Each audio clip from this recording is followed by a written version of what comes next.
Yo, what's up mga boss, mga bay? Here we go again. Kumusta?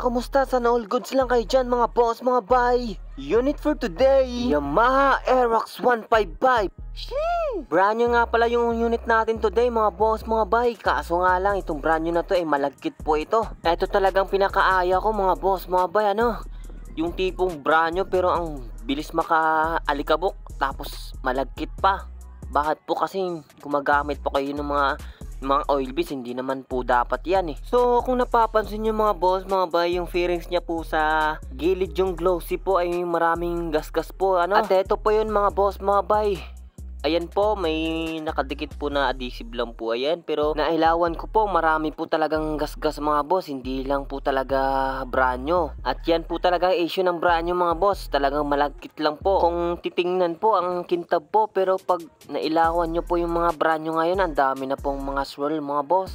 Kasi po, nakastock lang po kasi yan. So, kung napapansin nyo mga boss, may diferensya po talaga, ano? At mamaya po, ipapakita ko po sa inyo may tama po dito sa likod po. Ito po, ayan po.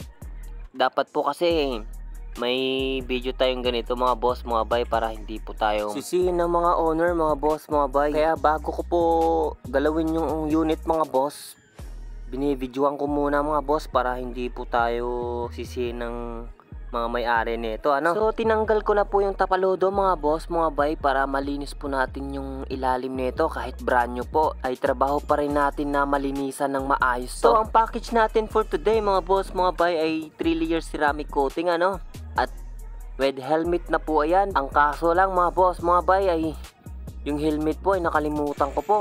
Pero babalikan ko po si boss owner mga boss, mga bay. Nakalimutan ko po kasi may mga kapitbahay po kasi si boss owner mga boss, mga bay, nagtatanong-tanong. Kaya nawala po sa isip ko yung helmet ni bossing. So eto pala yung gasgas niya mga boss, mga bay. Eto po ang kapal po niyan. Kung titingnan lang po kasi sa malayo mga boss ay parang wala lang ito.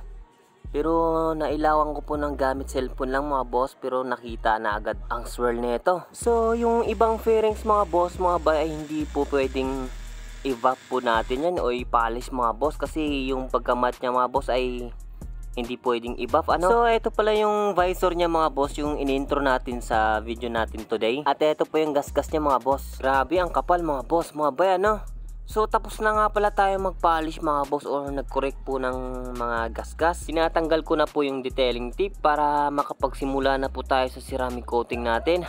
At eto na po, kinat ko lang po kasi bago mag-ceramic coating mga boss ay wala po talagang alikabok o mga kumpaw na nanititira-tira. So yung helmet nga pala ni boss owner mga boss ay babalikan ko pa po. Mga ilang araw pa po, hindi pa sa ngayon. Medyo malayo-layo po kasi sa amin mga boss, mga bay. Kaya kung sakaling makabalik ako ulit dyan ay titirahin ko po. So kung napapansin nyo yung matte mga boss ay nag-glossy na po. At heto naman po yung glossy mga boss ay sobrang glossy na mga boss. Nagme-mirror po talaga. At yung mga plastic mga boss, mga bay, ay kasama pa rin yan sa ceramic coating natin, ano. At hanggang ilalim po, lalo na po yung sa harap mga boss, mga bay. Sana tapusin nyo po itong video na to mga boss, dahil yung finish natin ay nasa huli ng video natin mga boss, mga bay. Kung napapansin nyo mga plastic mga boss, kung hindi po nilalagyan nyo ng mga papakintab, hindi ko lang po ako magbanggit ng pangalan, pero pag wala po kasi parang patay ng mga plastic eh, no. Pero hindi po dapat yun nilalagay mga boss, mga bay. Nasisira po yung mga trim nun, mga plastic nun mga boss. Baga nafi-fade po kasi yan. So again mga boss, mga bay, may spray maintenance nga pala tayo, ano. At available pa po ito mga boss, mga bay. At madali lang po ito gamitin mga boss, mga bay. I-spray nyo lang po sa pintura o anuman, mga plastic, o kaya sa microfiber nyo mga boss. Mas maganda po. At madali po itong i-wipe out mga boss, mga bay. Hindi po siya malagkit at maalikabok. Plus hydrophobic nga pala siya mga boss, mga bay. So pupunasan ko na to mga boss, mga bay. At sasampulan ko po. Ayan po, ang lambot lang pupunasan mga boss. At ang dulas pa ng basahan. Ayan po, parang smooth lang po ng pagpunas ko, ano. Yan po ang sinasabi ko mga boss, ay naka-hydrophobic na po yan. So sa gustong bumili na ito mga boss ay available pa po ito. At maraming salamat po. balik na po tayo sa trabaho natin mga boss, mga bay. So hindi ko na po ito pahabain mga boss, mga bay. At sana more client pa rin tayo mga boss, mga bay, para may iba't ibang unit tayong ina-upload ano. At kung sakaling may gusto kayong i-search sa page natin mga boss o sa YouTube channel, ay meron po tayong iba't ibang motor na nakaseramik na po. So hanggang dito na lang po ako mga boss. Hanggang sa muli nating pagkikita mga boss, mga bay.